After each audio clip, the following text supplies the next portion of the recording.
Hello students, my self Mahesh Kumawat, DAV school Sikar. Upon coordination compound पढ़ रहे थे चैप्टर नंबर 9, जिसके अंदर अपने टोटल 17 पार्ट्स पढ़े थे और लास्ट पार्ट के अंदर अपने CFT क्रिस्टल फील्ड सिद्धांत जो है उसके अंदर CFS एनर्जी निकालने देखी थी। किसके लिए? टेट्राहेड्रल कॉम्प्लेक्स के लिए और ऑक्टाहेड्रल कॉम्प्लेक्स के लिए।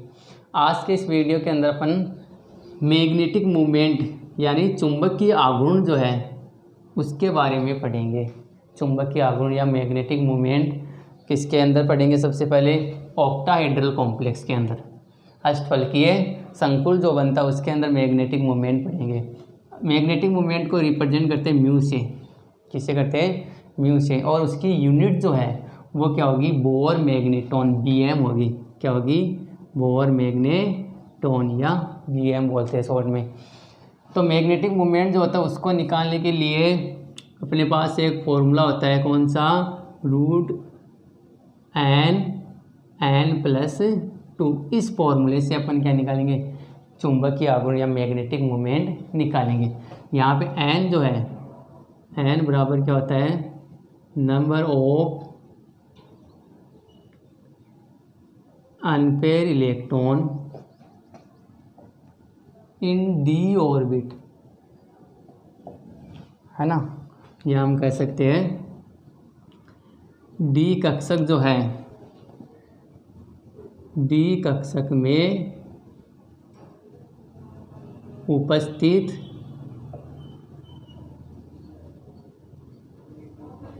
अयुग्मित इलेक्ट्रॉन की संख्या। n बराबर अपन को क्या लिखना है? अनपेयर्ड इलेक्ट्रॉन की संख्या है d कक्षक में। अनपेयर्ड इलेक्ट्रॉन की संख्या मतलब सिंगल इलेक्ट्रॉन। जैसे मान लो अपने पास ये क्या है? d ऑर्बिट है। अपने पास मान लो अपन को दे दिया D3 दे दिया, है ना। तो D3 में अपने लिखा D1, 2 और ये 3 इलेक्ट्रॉन भर दिए। इसके अंदर कितने अनपेयर इलेक्ट्रॉन है? कितने अनपेयर इलेक्ट्रॉन है? 3। जो जोड़े के रूप में नहीं होगी ना, सिंगल इलेक्ट्रॉन, उसको हम क्या बोलते हैं? अनपेयर इलेक्ट्रॉन बोलते हैं। पता आपको? तो इसमें 1, 2 और 3, तो इसके लिए n बराबर क्या हो जाएगी? 3।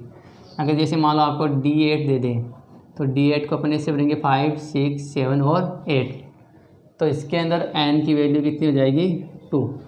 लेकिन ये n की वैल्यू ऑक्टाहेड्रल कॉम्प्लेक्स या चाहे टेट्राहेड्रल कॉम्प्लेक्स लो, उसमें 2 टाइप्स के लिगेंड होते हैं। कौन से? एक तो स्ट्रॉन्ग लिगेंड या कौन से होते हैं? Week ligand. तो स्ट्रॉन्ग लिगेंड और वीक लिगेंड इन दोनों के लिए n की वैल्यू क्या आती है? अपने पास अलग अलग आती है। और इसलिए सबसे पहले अपन देखते हैं इसके अंदर इलेक्ट्रॉनिक किस प्रकार भरा जाता है। D और D कक्षक जो होते हैं उसके T2G और EG में, ठीक है। तो सबसे पहले अपने पास क्या है? D1। तो D1 है तो इसका मतलब T2G में अपने पास 1 इलेक्ट्रॉन, EG में 0। D2 है तो T2G में 2, EG में D3, T2G में 3 और EG में 0। पर्बल लिगेंड के लिए अगर आपने ऑक्टाहेड्रल में आपने देखी स्प्लिटिंग किस प्रकार से होती है। ऊपर तो कौन से ऑर्बिट होते हैं? EG, और नीचे कौन से होते हैं? T2G। इस प्रकार स्प्लिटिंग होती है। पर्बल लिगेंड क्या करता है? इलेक्ट्रॉन का पेयरिंग करता है या जोड़ा बनाता है। अगर अपने पास D3 है तो वहाँ तक तो अपन देखिए 1 इलेक्ट्रॉन, 2 इलेक्ट्रॉन और 3 इलेक्ट्रॉन, तो 3 इलेक्ट्रॉन और तीनों ही सिंगल इलेक्ट्रॉन। तो n की वैल्यू यहाँ पे क्या आ जाएगी? 1, 2 और इसके अंदर क्या आ जाएगी? 3। अब अपने पास देखते हैं D4। और आपको पता है स्ट्रॉन्ग लिगेंड होता है वो इलेक्ट्रॉन की क्या कर देता है? पेयरिंग कर देता है जब कॉम्प्लेक्स का फॉर्मेशन होता है। तो D4 इस प्रकार से है। सॉरी, ये तो भी तो क्या है? D4 इलेक्ट्रॉन है। जब कॉम्प्लेक्स का फॉर्मेशन होगा तो स्प्लिटिंग होगी तो वीक स्ट्रॉन्ग लिगेंड क्या करेगा? इलेक्ट्रॉन की पेयरिंग कर देगा। तो T2G में कितने इलेक्ट्रॉन आ गए? 4 इलेक्ट्रॉन, है ना। EG में कितने इलेक्ट्रॉन रह गए? 0 electron. Number of unpaired electron की संख्या कितनी? 1 और 2। ये तो पेयर में आ गया, जोड़ा बन गया, तो इसको तो काउंट करेंगे नहीं हम, उन्हीं को काउंट करेंगे जो क्या हो? सिंगल हो। तो सिंगल इलेक्ट्रॉन एक ये और एक ये। तो n की वैल्यू यहाँ पे कितनी हो जाएगी? 2। फिर D5, T2G5 में 5 आ जाएंगे और इसके अंदर क्या आ जाएंगे? 0। और 5 अगर आ गए तो देखो n की वैल्यू कितनी रहेगी? 1। तो n की वैल्यू क्या आ गई? 1। 6 में इसमें 6 आ जाएगा, इसमें 0 और 6 आ गया तो n की वैल्यू देखो क्या हो गई 0। n की यहाँ पे कोई भी एक एम्पेयर इलेक्ट्रॉन नहीं है। ऐसे इसमें तो 6 इलेक्ट्रॉन हो गए। अगर जब एक कॉम्प्लेक्स का फॉर्मेशन नहीं हुआ तब तो अपन को दिख रहे 1 2 3 4 एम्पेयर इलेक्ट्रॉन, लेकिन जब स्प्लिटिंग होगी तो यहाँ पे क्या होगी, एक ही एम्पेयर इलेक्ट्रॉन नहीं बचा, तो n की वैल्यू क्या होगी 0। अब T2G में अधिकतम 6 इलेक्ट्रॉन ही भर सकते हैं अपन। अगला इलेक्ट्रॉन कहाँ जाएगा, EG में। अगर D7 होगा तो इलेक्ट्रॉन कहाँ पे आ गया, EG में, और n की वैल्यू कहाँ रहेगी 1, तो EG1 2 आ गया, तो n की वैल्यू 2। फिर क्या आ गया D9, इसके अंदर आ गया D9 के अंदर अगर हम देखते हो तो इस प्रकार इलेक्ट्रॉन भरेंगे, है ना, और ये इलेक्ट्रॉन भर गए 9 इलेक्ट्रॉन, तो n की वैल्यू क्या है 0। इसमें कितने इलेक्ट्रॉन आ गए 3, इसमें 4, इसकी वैल्यू 0। अब अपन निकालते हैं इसका चुंबकीय आघूर्ण। स्ट्रॉन्ग फील्ड के लिए निकालते हैं सबसे पहले। तो स्ट्रॉन्ग फील्ड के लिए निकालेंगे D1 के लिए क्या होता है, ये सूत्र लेता है अपने पास √n+1, तो यहाँ पे n की वैल्यू क्या 1 और 1 + 2 कितना आ जाएगा, ये अपने पास आ गया √3, और √3 की वैल्यू कितनी 1.73, √3 की वैल्यू कितनी होती है 1.73, तो 1.73 बोर मैग्नेटॉन। दूसरा आता है 2, n की वैल्यू 2 है, तो 2 के लिए कैसे निकालें, √2 + 2 कितनी हो जाएगी √8, और 8 के लिए ये वैल्यू लगभग वैसे 2.9 के आसपास मानी जाती है। कितनी आती है 2.85 के आसपास, कितनी आती है 2.85 bm, या इसको 2.9 भी लिखा होता है, वो भी गलत नहीं होता है, क्योंकि इसमें लिगेंड जो होता है उसकी जो अट्रैक्शन होता है या उसकी जो रिपल्सन होता है उसके अकॉर्डिंग देखा जाता है, तो लगभग इतना आ जाता है 2.90। अगर एग्जिट वैल्यू लिखा है 2.85 के आसपास, नहीं तो कितनी लिख सकते हैं अपन 2.9 तक इसकी लिख सकते हैं। अगर D3 आएगा तो n की वैल्यू क्या आएगी 3, तो 3 के लिए लिखते 3 + 2, तो ये कितनी होगी टोटल 15, और 15 के लिए कितनी आ जाएगी, लगभग ये आएगी 3.87 या 9 के आसपास, कितनी आ जाएगी इसको 3.9 भी के आसपास लिखा जाता है, लगभग 9 भी लिखा जाता है, तो ये कितनी आएगी 3.9, ठीक है। 15 जो आ गई इसके लिए क्या आ गई, क्योंकि 16 जो होता है उसके लिए कितनी आती है 4 आती है इनकी वैल्यू, तो ये कितनी होगी लगभग 3.9 बोर मैग्नेटॉन। आगे जो है n की वैल्यू देखो D4 में 2 है, तो 2 के अंदर कितनी आती है 2.85, या इसको भी आप कितनी लिख सकते हो 2.90। n के लिए कितने 1.73, 0 के लिए कितनी आएगी 0, 1 के लिए कितनी आएगी 1.73, 2 के लिए कितनी आ जाएगी 2.85, 1 के लिए कितने 1.73, और 0 जो होता है उसके लिए हमेशा क्या होती है n की वैल्यू 0 जब आती है तब क्या होता है बोर मैग्नेटॉन या चुंबकीय आघूर्ण का मान क्या हो गया 0, यानी कोई प्रकार का चुंबकीय आघूर्ण उत्पन्न नहीं होता है। तो ये जो है ये तो क्या आ गई अपने पास अष्टफल के जो संकुल बनता है उसके स्ट्रॉन्ग फील्ड लिगेंड जो होता है उसके लिए क्या आ गया चुंबकीय आघूर्ण का मान आ गया, ठीक है। याद रखना 1 के लिए कितना 1.73। अब देखो दूसरा जो है वो कौन सा है दुर्बल लिगेंड का, कौन सा है दुर्बल लिगेंड का। और जब लिगेंड दुर्बल होता है तो वो क्या करता है इलेक्ट्रॉन की पेयरिंग नहीं करता, वीक लिगेंड इलेक्ट्रॉन की पेयरिंग नहीं करता, और इलेक्ट्रॉन की पेयरिंग नहीं करता इसका मतलब आपको पता है डी के कितने इलेक्ट्रॉन हो गए 5, तो जब तक 5 इलेक्ट्रॉन हो गए तब तक क्या आगे एक इलेक्ट्रॉन इसमें आते जाएंगे, पेयरिंग नहीं होगी तो ये T2G और ये क्या हो गया EG में, तो 5 इलेक्ट्रॉन आते जाते हैं इसमें अपन भर सकते हैं T2G में 1 0 2 0 3 0, ठीक है, फिर 4 3 1, अगला इलेक्ट्रॉन 4 आते ही कहाँ पे आ गया EG में आ गया, फिर आ गया 5 2, ठीक है। अब देखो यहाँ तक तो अपने इलेक्ट्रॉन बढ़े, n की वैल्यू यहाँ पे कितनी आएगी 4 3 और 2 ये आती है 5 तक। तो एन की वैल्यू यहाँ पे 1 2 3 4 और 5। अब आ गया D6। कौन सा आ गया? D6। तो D6 के अंदर क्या होता है? अपने पास D6 आ गया। इसका मतलब 1 electron 2 electron 3 electron 4 electron 5 electron तक तो क्या रहता है? Unpaired electron. लेकिन D6 आ गया तो 6 इलेक्ट्रॉन कहाँ पे आ गया? T2G में। कहाँ पे आ गया ये? T2G में। T2G में आ गया तो T2G में कितने इलेक्ट्रॉन? 4 और Eg में 2। तो यहाँ पे लिखिए T2G में 4 Eg में 2। अब इसके लिए आयन की वैल्यू देखो कितनी है? 1 2 3 और 4। ये तो क्या है? जोड़ा बन गया। तो ये तो काउंट नहीं होगा। जो अनपेयर इलेक्ट्रॉन वही काउंट करते हैं। 1 अनपेयर इलेक्ट्रॉन 2 अनपेयर इलेक्ट्रॉन 3 और 4। अयुग्मित इलेक्ट्रॉन कितने हैं? 4 ही। जो जोड़े के रूप में उपस्थित नहीं है उन्हीं को हम क्या बोलते हैं? अयुग्मित इलेक्ट्रॉन बोलते हैं। तो कितने इसमें? 4। तो आयन की वैल्यू इसमें कितनी हो गई? 4 हो गई। फिर देखते हैं D7 में। तो D7 में इसमें एक और इलेक्ट्रॉन आ जाएगा। तो इसका मतलब क्या हो गया? T2G में कितने इलेक्ट्रॉन हो गए? 5 और इसके अंदर कितने इलेक्ट्रॉन हैं? 2 इलेक्ट्रॉन है। और अब इलेक्ट्रॉन इलेक्ट्रॉन की संख्या 1 2 और 3 ही रह गई। फिर आ गया 6। तो इलेक्ट्रॉन की संख्या 2। अब T2G में अधिकतम 6 इलेक्ट्रॉन वैसे इसमें 3 तो ये 1 और इसके अंदर 4 तो ये 0। अब अपने को बोर मैग्नेट्रॉन या चुंबकीय आघूर्ण का मान ज्ञात करना है। तो देखिए अगर 1 होता है तो कितना होता है? 1.73 bm।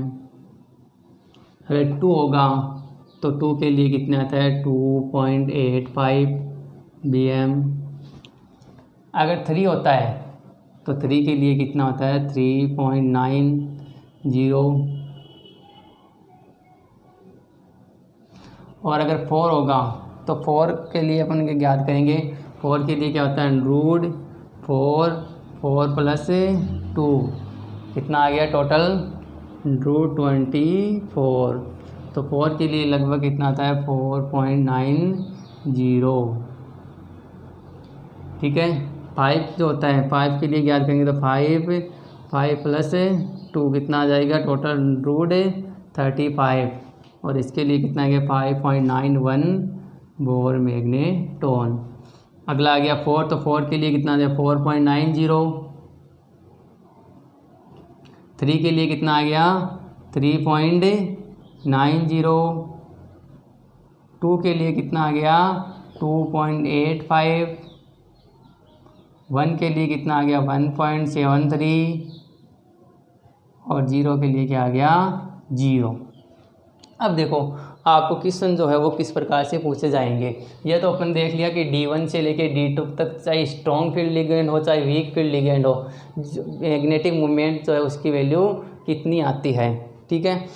अब आपके देखो 2 टाइप्स के आपसे क्वेश्चन दे दें। फर्स्ट टाइप तो आपको ये दे दें कि कोई भी मेटल है, सेंट्रल मेटल जो है उसके पास कितने इलेक्ट्रॉन है? D ऑर्बिट्स के अंदर कितने इलेक्ट्रॉन है? 4 इलेक्ट्रॉन है। D ऑर्बिट में कितने इलेक्ट्रॉन है? 4 इलेक्ट्रॉन में है। 4 इलेक्ट्रॉन है। तो एक मेटल जो है यानी कोई सा वो मेटल जो है वो किससे जुड़ा हुआ है? D4 इलेक्ट्रॉन है एक। तो किससे जुड़ गया? एक वीक लिगेंड से। किससे जुड़ गया? वीक लिगेंड से जुड़ गया। और वही मेटल जिसके अंदर D4 इलेक्ट्रॉन है वो किससे जुड़ा है? स्ट्रॉन्ग लिगेंड से। किससे जुड़ा हुआ है? स्ट्रॉन्ग लिगेंड से। तो इन दोनों में से चुंबकीय आघूर्ण का मान किसका होगा? अब इसके अंदर देखे जाए तो D4 के लिए देखो, वीक लिगेंड के लिए D4 के लिए इस चुंबकीय आघूर्ण का मान कितना आता है? 4.90 के आसपास होता है। सॉरी ये वाला वीक है तो वीक के लिए कितना आता है? 4.90 बोर मैग्नेट्रॉन होता है। स्ट्रॉन्ग लिगेंड जो होता है उसके लिए D4 देखें तो कितना आता है? 2.85 bm। कितना है? 2.85 bm के आसपास होता है। इसका मतलब स्ट्रॉन्ग फील्ड लिगेंड की मैग्नेटिक मोमेंट कम और वीक फील्ड की क्या होती है? ज़्यादा होगी। ठीक है। ऐसे क्वेश्चन आपको दे दे कि कोई मेटल है जिसके अंदर d4 इलेक्ट्रॉन्स हैं, d ऑर्बिट्स में कितने इलेक्ट्रॉन है, 4 इलेक्ट्रॉन है। वही मेटल एक तो स्ट्रॉन्ग फील्ड लिगेंड से जुड़ता है, एक वीक फील्ड लिगेंड से। तो बताइए उसकी मैग्नेटिक मूवमेंट किसकी ज़्यादा होगी, स्ट्रॉन्ग वाले की या वीक वाले की। तो इसमें किसकी होगी, वीक वाले की ज़्यादा होगी। दूसरा आपको दे दिए, जैसे मान लो है फिर दे फेरस, ये दे दिया CN4, ठीक है। एक तो ये कॉम्प्लेक्स दे दे, दूसरा आपको कॉम्प्लेक्स दे दिया Fe का ही दे दे, मान लो FeCl4। अब आपको बताना है कि इन दोनों में से चुंबकीय आघूर्ण किसका ज़्यादा होगा। ये जो दोनों हैं इनके अंदर चुंबकीय आघूर्ण किसका ज़्यादा होगा। तो सबसे पहले तो यहाँ पे देखिए फेरस जो होता है वो कौन सी ऑक्सीडेशन स्टेट में, +4। Fe किसमें, Fe+4 के फॉर्म में है, और इसके अंदर भी क्या है, Fe+4 के अंदर है। दोनों के अंदर Fe+4 है। तो Fe+4 है, इसका मतलब क्या हो गया। सबसे पहले हम देखते हैं कि इसके D कक्ष में कितने इलेक्ट्रॉन होंगे। अगर वैसे फेरस का देखें तो 3D 6 और 4s2 ये होता है आर्गन के रिस्पेक्ट में, 3D 6 और 4s2 फेरस का। लेकिन 4 हो गया तो ये 2 इलेक्ट्रॉन ये गए, 2 इलेक्ट्रॉन इसमें, तो क्या बचा अपने पास, ये D4 बचा, और इसके अंदर भी क्या बचा, ये D4 बचा, ठीक है। क्योंकि यहाँ पे क्या है Fe+4 और यहाँ पे भी क्या है Fe+4, तो इसके लिए क्या बचा, ये D4। अब देखो दोनों के अंदर D4 है, तो D4 ये तो कौन सा लिगेंड है, CN जो होता है ये तो कौन सा है, स्ट्रॉन्ग लिगेंड है, ठीक है। और Cl जो है वो कौन सा लिगेंड है, वीक लिगेंड है। कौन सा लिगेंड है, वीक लिगेंड है। तो देखिए D4 के लिए, वीक के लिए और स्ट्रॉन्ग के लिए देखते हैं। D4 स्ट्रॉन्ग के लिए कितने, 2.85, कितनी इसके लिए 2.85, और D4 वीक के लिए कितनी है 4.90, कितनी आएगी इसकी 4.90। तो किसका मैग्नेटिक मूवमेंट ज़्यादा होगा, FeCl4 का। दोनों कॉम्प्लेक्स है, एक तो FeCN4 और एक FeCl4, दोनों में से किसका ज़्यादा होगा, FeCl4 का। तो इस प्रकार कॉम्प्लेक्स देंगे आपको, तो उसका आपको मैग्नेटिक मूवमेंट या तो याद करना है या इसमें बताना किसका ज़्यादा है और किसका कम है। तो ये नोट करिए आप, कौन सा ये अष्टफलकीय संकुल के लिए मैग्नेटिक मूवमेंट है। आगे ये नोट किए, फिर अपन पढ़ते हैं चतुष्फलकीय या टेट्राहेड्रल जो कॉम्प्लेक्स है उसके लिए मैग्नेटिक मूवमेंट का मान पढ़ते हैं।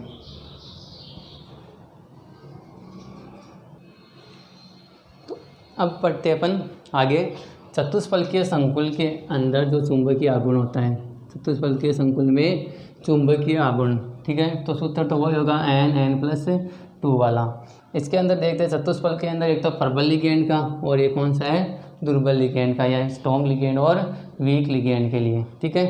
तो सबसे पहले D1 है, चतुष्फलकीय संकुल जो होता है उसके लिए क्या होता है, अपनी ये जो वैल्यू होती है T2G और EG की, ये क्या होती है जस्ट इससे अष्टफलकीय से अपोजिट होती है।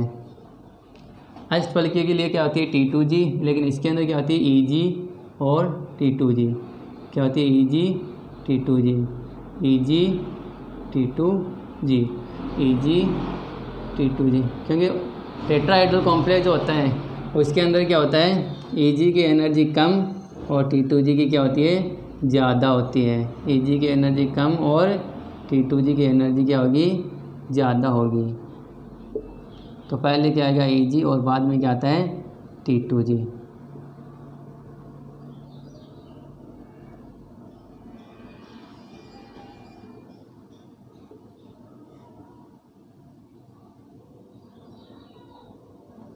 है ना, इसके अंदर भी ये आएगा, पहले क्या आएगा EG और फिर क्या आएगा T2G, EG T2G, चाहे लिगेंड कौन सी हो, स्ट्रॉन्ग हो चाहे वीक हो। याद रखना टेट्राहेड्रल कॉम्प्लेक्स के लिए अपने CFT में पढ़ा था, टेट्राहेड्रल कॉम्प्लेक्स जब बनता है तो क्या होता है EG की एनर्जी ज़्यादा और T2G की एनर्जी क्या होती है कम, सॉरी, और टेट्राहेड्रल के लिए क्या होता है, Eg की एनर्जी कम और T2G की एनर्जी ज़्यादा। और ऑक्टाहेड्रल के लिए उल्टा होता है, Eg की एनर्जी ज़्यादा और T2G की एनर्जी क्या होती है, कम होती है। अपने CFT में पढ़ा था, कम क्यों होती है, ज़्यादा क्यों होती है।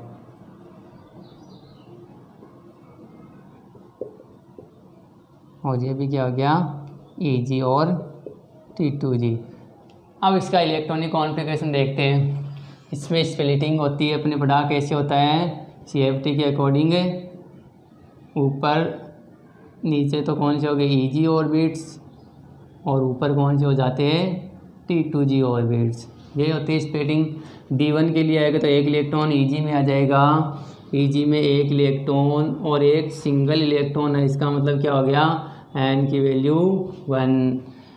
Eg में 2 आएगी तो n की वैल्यू क्या हो जाएगी 2। अब ये पर्पल लिगेंड है, इलेक्ट्रॉन का पेयर करेंगे तो D3 जब होगा तो इसमें आएगा ये इलेक्ट्रॉन, तो Eg के अंदर 3 0, n पे इलेक्ट्रॉन की संख्या क्या रहेगी 1, फिर 4 0, n पे इलेक्ट्रॉन की संख्या क्या आएगी 1। अगर D4 होगा तो देखो पूरा बढ़ जाएगा Eg, और n पे इलेक्ट्रॉन की संख्या क्या रहेगी 0, n की वैल्यू क्या रहेगी 0। अब ये 4 Eg के अंदर अधिकतम कितने इलेक्ट्रॉन भर सकते हैं अपन, 4 इलेक्ट्रॉन। अगला इलेक्ट्रॉन किस में जाएगा 1 में, n पे इलेक्ट्रॉन संख्या 1 आ जाएगी। अगर D5 होगा तो ये इलेक्ट्रॉन यहाँ पे आ गई, n पे इलेक्ट्रॉन की संख्या क्या हो गई 1 हो गई। अगर 2 आएगा तो n पे इलेक्ट्रॉन संख्या 2, 3 आएगा तो n पे इलेक्ट्रॉन की संख्या 3। अब D8 के अंदर क्या आ गया, ये देखो 5 4, ये 5, ये 6, ये 7 और ये 8। n पे इलेक्ट्रॉन की संख्या 1 और 2 ही रह गई, केवल कितनी रह गई 2। तो इसके अंदर कितने इलेक्ट्रॉन आ गए 4, इसमें 5 आ जाएंगे तो इसमें 1 हो जाएगी, 6 आ गया तो क्या हो जाएगी 0। अब इसका अपन को कैलकुलेट करने की ज़रूरत नहीं, अपन ने देखा है अष्टफलकीय के अंदर कि 1 आता है, n की वैल्यू तो क्या होती है 1.73, 2 आती है तो कितनी होती है 2.85, 1 आती है तो कितनी होती है 1.73, ठीक है। 0 के लिए क्या होगी 0, n की वैल्यू अगर 0 होगी तो क्या होगी 0 आएगी। अगर 1 है तो क्या आ गया 1.73, 1 के लिए क्या आ गई 1.73, 2 के लिए क्या आ गई 2.85, 3 है उसके लिए क्या आती है 3.90 निकाली थी अपन ने। 4 जो 2 होता है उसके लिए क्या आ गया 2.85, 1 के लिए क्या आ गया 1.73 और 0 के लिए क्या होती है 0। इसके अंदर क्या आ गई है तो किसके लिए आएगी स्ट्रॉन्ग लिगेंड के लिए, अगली किसके लिए आएगी वीक लिगेंड के लिए। तो वीक लिगेंड क्या करता है इलेक्ट्रॉन का जोड़ा नहीं बनाता है, और जोड़ा नहीं बनाता तो सबसे पहले इलेक्ट्रॉन कैसे आएंगे 5 तक इलेक्ट्रॉन आएंगे। तो सबसे पहले इलेक्ट्रॉन कहाँ पे आते हैं इसमें Eg में। अगर वीक लिगेंड की अगर बात करें तो इलेक्ट्रॉन का क्या नहीं करेगा पेयरिंग नहीं करेगा, पेयरिंग नहीं तो एक इलेक्ट्रॉन आ गया Eg में, ये एक इलेक्ट्रॉन 0, ये 2 इलेक्ट्रॉन 0, n की वैल्यू 1 है तो 1, 2 है तो 2। अगला इलेक्ट्रॉन D3 आएगा तो इलेक्ट्रॉन कहाँ जाएगा T2G में, तो n की वैल्यू की यहाँ पे क्या हो जाएगी Eg की 2, T2G का 1, n की वैल्यू 3। अगला 2, 2, n की वैल्यू 4, फिर आ गया 2, 3, n की वैल्यू 5। अब ये पाँचों भर गए, n की वैल्यू भी क्या आ गई 5 आ गई। अब D6 जब होगा तो अब इलेक्ट्रॉन कहाँ पे आते हैं नीचे से पेयरिंग होना स्टार्ट हो जाती है, क्योंकि सब में बराबर इलेक्ट्रॉन आ गए एक एक, तो पेयरिंग होगी तो ये यहाँ पे आ गया इलेक्ट्रॉन। एंड Eg में कितने इलेक्ट्रॉन आ गए 3 इलेक्ट्रॉन, इसके अंदर कितने हैं 3 इलेक्ट्रॉन। n पे इलेक्ट्रॉन की संख्या 1, 2, 3 और 4 हो गई, कितनी हो गई 4। ये Eg में फिर 4 आ जाएंगे तो कितने आ जाएगा इसके अंदर 3, n पे इलेक्ट्रॉन की संख्या कितनी हो जाएंगी 3। फिर ये 4 है Eg में अधिकतम कितने आते हैं 4, ये 4 आ जाएगा, n पे की 2, 5 आ गया तो 1 और ये 6 आ गया तो 0। ये क्या आ गया इसका, अपन ने क्या याद कर ली इसकी n की वैल्यू याद कर ली। अब अपने पास मोल ये याद करना एक कितना आता है, 1 आता तो n की वैल्यू 1.73, 2 आता तो कितना आता है 2.85, 3 आता है तो कितना आता है 3 के लिए कितना होगा 3.90। 4 के लिए कितना होगा 4.90। 5 के लिए 5.91। 4 के लिए 4.90। 3 के लिए 3.90। 2 के लिए 2.85। 1 के लिए 1.73 और 0 के लिए क्या गया 0। अब इसके अंदर रखो 3 वैल्यू जो होती है उनके अंदर, तो देखो D1 और D2 के लिए तो इसके अंदर क्या आ गया, चुंबकीय आघूर्ण का मान बराबर होगा, चाहे स्ट्रॉन्ग फील्ड लिगेंड लो अपन, क्या चाहे लो वीक फील्ड लिगेंड लो, दोनों के लिए क्या है वैल्यू बराबर है। लेकिन ये देखो D3 के अंदर अगर हम देखें तो इसके अंदर n की वैल्यू 1 है और n.73 बोर मैग्नेटॉन इसका चुंबकीय आघूर्ण किसके लिए स्ट्रॉन्ग लिगेंड के लिए। आपको देखो मेटल है जिसकी D3 है और किससे जुड़ा है स्ट्रॉन्ग लिगेंड, किससे जुड़ा है स्ट्रॉन्ग लिगेंड से। वही मेटल है D3 किससे जुड़ा हुआ है वीक लिगेंड से, किससे जुड़ा हुआ है वीक लिगेंड से। तो इसके चुंबकीय आघूर्ण का मान ज्ञात करना है। स्ट्रॉन्ग के लिए D3 के लिए चुंबकीय आघूर्ण का मान क्या है 1.73, कितना है 1.73, और वीक के लिए कितना है 3.90। तो किसका मैग्नेटिक मोमेंट ज़्यादा होगा, जिसके अंदर वीक लिगेंड होगा उसका ज़्यादा होगा और स्ट्रॉन्ग लिगेंड वाले का क्या होगा कम होगा। तो ये इसका क्या आ गया चुंबकीय आघूर्ण आ गया। पता चल जाता अपना किसका मैग्नेटिक मोमेंट ज़्यादा है और किसका कम है। कोई सा भी मेटल लाइन दे देगी, जैसे फेरस को आपको दे कोबाल्ट का है, कोबाल्ट के D3 ऑर्बिट का है ना, या इसका अलग दे देगी कोबाल्ट का D5 का है ना, और ये कोबाल्ट का क्या है D5 का है।